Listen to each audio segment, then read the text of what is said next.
1999 বিশ্বকাপে স্কটিশদের বিপক্ষে পাওয়া জয়ের আনন্দ ম্লান হয় পরের ম্যাচে অস্ট্রেলিয়ার কাছে হেরে। মিনহাজুল আবেদিন টানা দ্বিতীয় হাফ সেঞ্চুরি পেলেও 7 উইকেটে হারে বাংলাদেশ।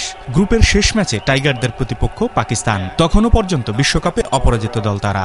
আকরাম খান 42, শাহরিয়ার হোসেন 39 আর খালেদ মাহমুদের 27-এ বাংলাদেশ করেছিল 9 উইকেটে 223 রান। জবাবে সেরা দুই পেসার ছাড়া খেলতে নামা বাংলাদেশের মিডিয়াম পেসার খালেদ মাহমুদের কাছেই কুপোকাত পাকিস্তানিরা। 62 রানে হারে পাকিস্তান। অলরাউন্ড নৈপুণ্যে ম্যাচ সেরা খালেদ মাহমুদ। কি বিষ ছিল তার মিডিয়াম পেসে। 223 করাতে হয়েছিল, যে আমাদের বডি ল্যাঙ্গুয়েজ টোন ডিফারেন্ট ছিল। আমরা অদ্ভুত ভালো ফিল্ডিং করেছিলাম এই ম্যাচটায়, যে আমরা 2টা রান আউট করলাম, বাট আমাদের ক্যাচগুলো ধরলাম আমরা। পাকিস্তান তখন এমন একটা ফ্লোতে ছিল, ওই পাকিস্তানকে হারানোটা আসলে রিয়েলি ডিফিকাল্ট ছিল। দরজায় করা নাড়ছে আরেকটি বিশ্বকাপ। বাংলাদেশ যৌথ স্বাগতিক হওয়ায় দর্শক সমর্থকদের মধ্যে প্রত্যাশার সলতেটা দিনকে দিন বাড়ছেই। খালেদ মাহমুদও তার ব্যতিক্রম নন, কিন্তু মনে আছে সংশয়। আমি মনে করি এটা আবার ব্যাকফায়ারও করতে পারে। দুই রকমই রেজাল্ট হতে পারে। যে ব্যাকফায়ার করতে পারে, আমি কথাটা এই জন্যই বললাম, আমি নেগেটিভ অর্থে কথাটা। লিগ ক্লাব ক্রিকেটে গেলে অনেক ছেলেরা খুব রিল্যাক্সড হয়ে যায়, দেখা যায় ট্রেনিং ঠিক মতো করতে চায় না, খালি ম্যাচের দিনটা ম্যাচটা ঠিক মতো খেলতে চায়।